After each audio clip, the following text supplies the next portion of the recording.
నేనండి రాధని. మళ్ళీ ఒక ప్రత్యేకమైనటువంటి వీడియోతో మీ ముందుకొచ్చాను. నేను మా ఇంటి దగ్గర కూచిపూడి నృత్యాలయాన్ని ప్రారంభించాను. సో, ఇది ఏంటంటే, ఈ 10 సంవత్సరాల పాటు ఎంతో శ్రద్ధాభక్తులతో వెంపటి చినసత్యం గారి శిష్యుల దగ్గర నేను ఈ నృత్యాన్ని ఎంతో శ్రద్ధగా నేర్చుకున్నాను.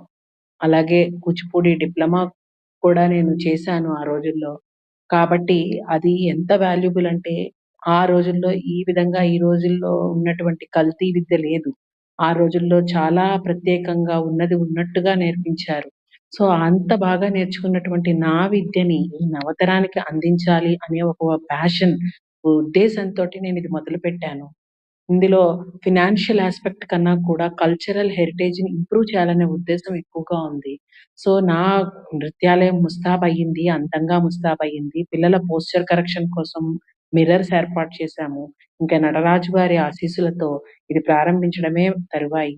సో, 3 ఆగస్ట్ న ఇది ప్రారంభించబోతున్నాము.